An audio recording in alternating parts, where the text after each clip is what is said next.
terserah kita. Kalau kita memang mau aktif, berarti anggaran untuk diplomasi harus normal menurut saya, minimal normal. Nyali juga butuh anggaran soalnya. Of course, ya. Artinya memanaskan diplomasinya itu dalam artian gini Bang, ya sebelum kepala negara masuk kan harus para diplomat ini kan yang menjadi ujung tombaknya kan Bang ya? Iya. Sebelum sekarang ini jujurnya negara. mohon maaf sekali ya, kalau yang dengerin, diplomat Indonesia di luar negeri hanya terima gaji, nggak ada uang untuk inisiatif. Oke. Jadi misalnya zaman saya waktu saya dulu diplomat gitu ya, saya terima gaji, tapi kalau saya mengajak diplomat Tiongkok atau Amerika untuk melobi atau bikin resepsi atau bikin promosi, itu ada anggarannya. Sekarang nggak ada, nol. Kalau mau ibaratnya ngopi-ngopi lah gitu, nggak ada, nggak pakai duit sendiri. Hanya gaji tok gitu.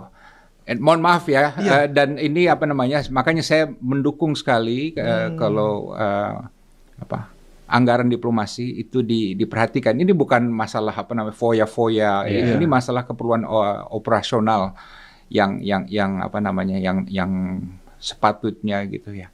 Dan ini bisa menimbulkan demoralisasi, right? Kalau diplomat di luar dia merasa hanya terima gaji dan tidak bisa berinisiatif kan, kasihan. Dan ini bukan salahnya Pak Menlu atau siapa. Ini karena memang ada masalah pengetatan anggaran yang berdampak kemana-mana gitu ya. Dan saya yakin hal ini perlu disorot ya. Tapi ini nggak apa-apa Pak Dino, ini bagus juga karena kadang-kadang perlu ada nasihat-nasihat juga lah buat pemerintah. Oh ternyata karena diplomasi ini penting, apalagi Pak Dino punya pengalaman banyak di diplomasi dan ternyata perlu inisiatif-inisiatif dilakukan kan para diplomat itu.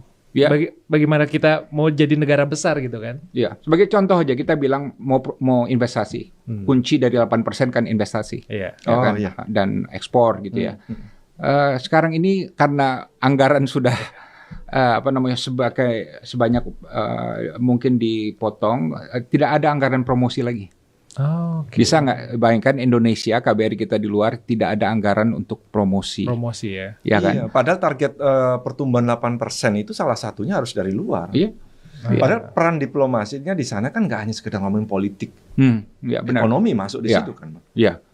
Semua hal itu berubah karena diplomatnya punya sumber-sumber untuk melakukan lobby.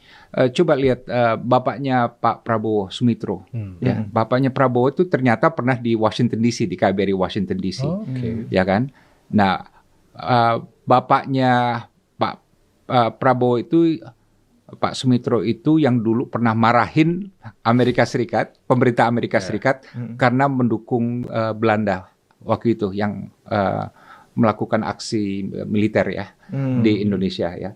Dan Pak Sumitro sebagai waktu itu di KBRI ini menurut New York Times ya yang saya baca gitu ya. Jadi sumbernya kredibel ya karena dari New York Times. Dia yang menegur pemerintah Amerika Serikat dan akhirnya atas teguran itu beliau sebagai diplomat begitu Amerika mengubah kebijakannya terhadap Belanda dan akhirnya mengurangi kebebasan Belanda untuk melakukan aksi militer di Indonesia. Ini waktu dulu ya, waktu revolusi kemerdekaan dan buktinya apa? Orang yang bisa mempunyai lobby, networking dan bisa bergaul dan itulah fungsi seorang diplomat yang efektif gitu ya. Terlepas dari soal anggaran memang ya. Tapi pilihan Indonesia untuk melakukan politik bebas aktif itu yang kemarin disorot yang paling terakhir soal bukan bergabung sebenarnya munculnya si BRICS ini sudah anggota. Iya, sudah anggota ya. Nah, itu kan sempat jadi sorotan. Ini jangan-jangan Indonesia mau lawan Amerika gitu. Iya kan? Karena kan kencang juga tuh Trump statementnya kan. Presiden Trump itu. Nah, posisi Indonesia di sini ketika ada negara-negara besar itu idealnya itu memang harus bebas aktif. Itu enaknya atau memang Bang Dino ngelihat kalau sekarang lebih baik bandulnya mendingan ke kanan atau ke kiri atau memang udah pas tuh di tengah-tengah? Ya, kita harus untuk efektif punya pijakan di sebanyak mungkin platform. Ya kan? Jadi kita udah ada pijakan di ASEAN misalnya, ya kan? Sekarang kita udah di G20, itu pijakan lagi ya, pijakan yang bagus. Kemudian kita masuk ke OECD. Itu yang sangat bergengsi. Setelah puluhan tahun baru kita, karena kriteria untuk masuk OECD itu luar biasa. Kita baru diterima lagi ya? Kita akan, OECD itu kita udah ngelamar masuk, Pak Erlangga yang ngurusin. 2 tahun kemudian mungkin kita bisa lulus masuk ya kan.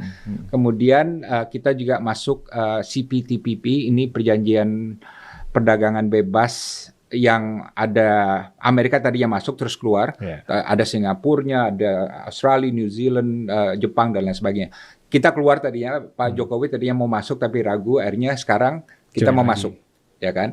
Nah, dengan semua itu sekarang nambah BRICS, ya kan? Jadi kalau orang Barat bilang, kamu kenapa masuk BRICS? Kita juga ada di OECD, di tempat kami juga ada. Gitu. Ada di mana-mana. Ada di mana-mana gitu, right?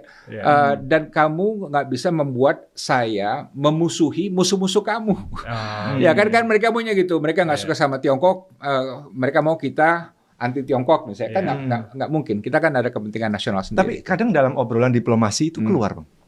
Mereka nggak begitu suka kita masuk BRICS. Dari kalau ngobrol di ini ya, di kafe atau secara informal, mereka nggak suka. Barat ya, Barat gitu. Tapi sebaliknya juga nggak dari BRICS sendiri ngelihat Amerika ketika Indonesia. Itu dia nggak.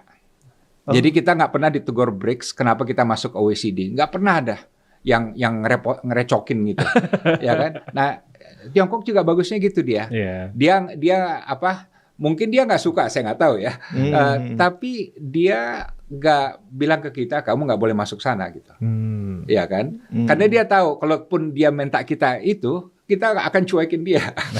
Kita melakukan apa yang menurut kita patut dan baik bagi diri kita sendiri gitu ya. Berarti kan Indonesia banyak di-join di community internasional. Artinya posisi itu juga ya kalau di bahasa tongkrongan gitu Pak Dino, ini berarti gaul banget nih Indonesia. Orang gaul gitu ya kan. Itu bagus pertanyaannya Angga. Jadi ini kembali ke poin tadi. Kita orang gaul. Semua orang suka sama kita. Kita ada di mana-mana. Nah, sekarang itu mau diapakan?